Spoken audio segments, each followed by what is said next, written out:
नमस्कार प्रेक्षकांनो, महाशिवरात्रीच्या खूप खूप शुभेच्छा।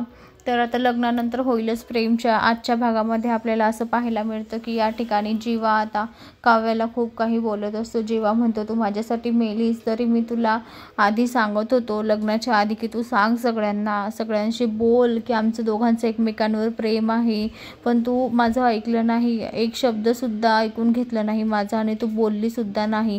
केलं ना शेवटी पार्थसोबत लग्न, आता तू मिसेस काव्या पार्थ देशमुख झाली आहे। तेव्हा आता हे काव्याला खूप मोठा धक्का बसतो। जीवा तिथून निघून जातो। तर आता काव्याला तेच आठवत असतं जीवाचं बोलणं, तर ती एकदम चक्कर येऊन खाली पडते, तिला खूप मोठा धक्का बसलेला असतो।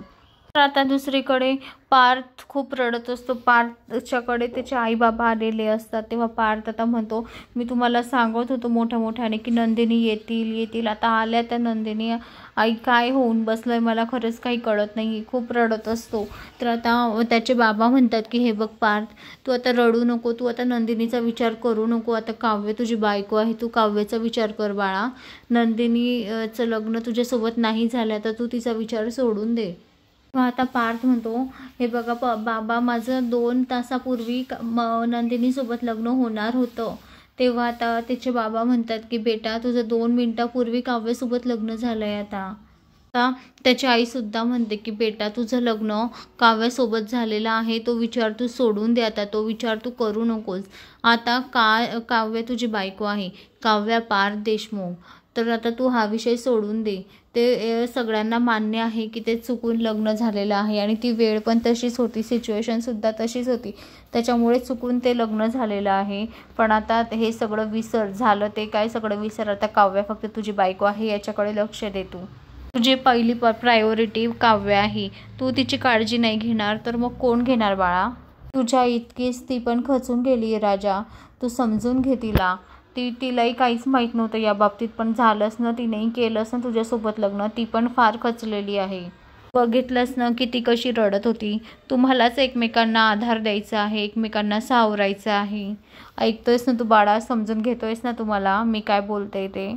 बेटा उठ आणि त्या काव्याशी बोल आणि भेट तिला, तिच्यावर काय म्हणजे तिच्या मनामध्ये काय चालू काय नाही। तेव्हा आता पार्थ म्हणतो, आई मलाच काही सुचत नाहीये, काय बोलू मी तिच्याशी?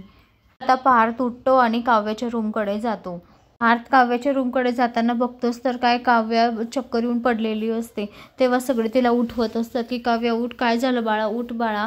तेव्हा आता पार्थ सुद्धा म्हणतो, काव्या उठ, काय झालं तुला, उठ। तर तेव्हा आता तो विचार करत असतो की आता काय करावं काय नाही। तेव्हा आता पार्थची आई म्हणते, बाळा आपल्याला काव्याला हॉस्पिटलमध्ये न्यावं लागेल, कारण ती बेशुद्ध अवस्थेत पडलेली आहे। तेव्हा पार्थ म्हणतो, काव्या उठा, काय झालं, उठा काव्या। तेव्हा आता ती काही उठत नसते, बेशुद्ध अवस्थेतच असते। तर आता तो तिला उचलायचा प्रयत्न करतो, पण कसं उचलायचं काय उचलायचं ते त्याला काही सुचत नसतं, पण तरीसुद्धा तो तिला उचलतो आणि सगळ्यांसमोर बाहेर घेऊन जातो। तेव्हा आता काव्याला उचललेलं पाहून म्हणजे नंदिनीला खूप मोठा धक्का बसतो। नंदिनी म्हणते पार्थ, तर आता पार्थ म्हणतो की काव्याला बेशुद्ध झालेली आहे, ती काय झालंय काही समजत नाही, तिला आताच्या आता हॉस्पिटलमध्ये न्यावं लागेल। हे पाहून नंदिनीच्या पायाखालची जमीनच सरकते, कारण तिला खूप मोठा धक्का बसलेला असतो, पण तिची बहीण असते तर तिला काळजी सुद्धा असते।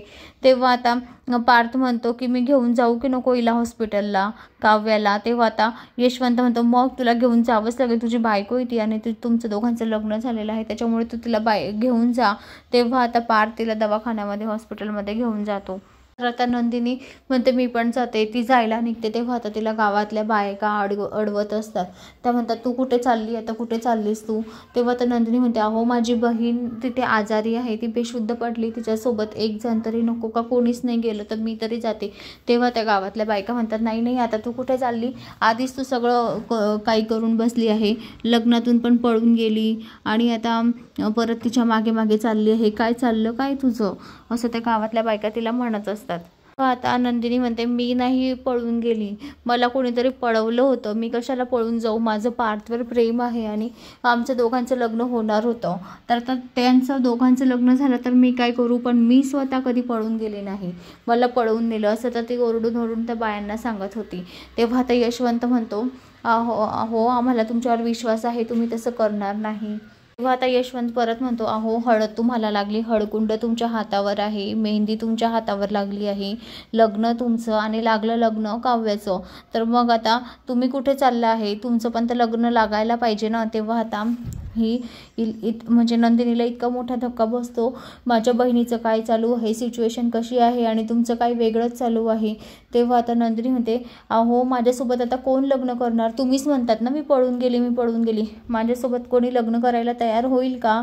तेव्हा आता यशवंत म्हणतो, मग होईल, नाही तर काय, हा माझा मुलगा आहे, याच्यासोबत लग्न करा तुम्ही. तेव्हा तो आता समोर येतो आणि त्याला सांगतो की तू हिच्याशी लग्न कर. तेव्हा तो म्हणतो, नाही मी हिच्याशी लग्न करणार नाही, कारण ही आधीच पळून गेलेली होती, तर मी तिच्यासोबत कसं काय लग्न करू, मी तिच्यासोबत लग्न करणार नाही. तेव्हा आता हे ऐकून नंदिनीला खूप मोठा धक्का बसून नंदिनी म्हणते की हा तुमचा विचार आहे, आत्ताही बायकांना तुम्ही पायाखालची चप्पल समजतात, असं कसं काय चालेल बरं.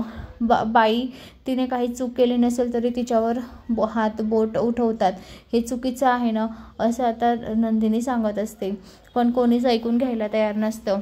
पण आता नंदिनी मोठ्याने रडायला लागते. तेव्हा नंदिनी म्हणते की कोण करेल माझ्यासोबत लग्न, तुम्हीच असे म्हणता, तिकडून पण ढोल वाजवतात, तिकडनंही ढोल वाजवतात, तर माझ्यासोबत लग्न तरी कोण करेल. तेव्हा आता तिकडं जीवासुद्धा खूप टेन्शनमध्ये आलेला असतो.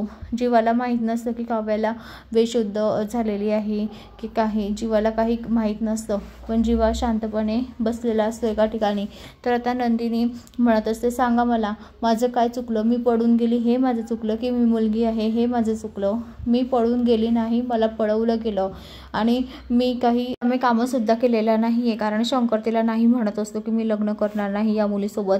तेव्हा आता नंदिनी म्हणते की बघा, आताही समाजामध्ये एक पायपुसणीसारखं मुलीला वागवलं जातं, काही न करता, काही न केलेलं असता सुद्धा तुम्ही मुलीला स्वीकारत नाही, हे चुकीचं आहे. आता तुम्ही मला सांगा, कोणी आहे का माझ्या चारित्र्यावर बोट न उठवता, चिखल न फेकता माझ्याशी लग्न करणारा आहे का कोणी, सांगा ना मला, कोण मला एक्सेप्ट करेल, तेही माझ्यावर बोट न उठवता. तेव्हा आता जीवा तिथे आलेला असतो. तर जीवा म्हणतो, मी तुमच्याशी लग्न करेल. तेव्हा आता हे पाहून सगळ्यांनाच धक्का बसतो. तर आता नंदिनीलाही खूप मोठा धक्का बसतो. पण मग आता तिच्याशी कोणी लग्न करायलाच तयार नसतं, तर जीवा झाला आहे, त्याच्यामुळे ती जीवासोबत लग्न करायला तयार होते. तर आता इकडे तो यशवंत पण तिच्याकडे डोळे फाडून पाहत असतो. बस गावातल्या बायकांच्याही सुद्धा तोंड चालू झालेले असतात की आता हा लग्न करणार हिच्यासोबत असं म्हणून. तेव्हा आता जीवा म्हणतो, नंदिनी तुम्ही काळजी करू नका, मी तुम्हाला ॲक्सेप्ट करेन आणि मी तुमच्यावर कोणतंही चिखल फेकणार नाही, काहीच बोलणार नाही, मी तुमच्यासोबत लग्न करायला तयार आहे. तेव्हा आता नंदिनी जीवाकडे बघत असते आणि जीवा तिच्या हातावर डोक्यावर हात ठेवतो आणि म्हणतो, मी तुमच्याशी लग्न करेल, मी तुम्हाला ॲक्सेप्ट करेल, मी तुम्हाला स्वीकारतो. तर आता नंदिनीलाही बरं वाटतं. मालिकेच्या नवनवीन अपडेटसाठी चॅनलला लाईक आणि सबस्क्राईब करा, शेअर करायला विसरू नका. धन्यवाद.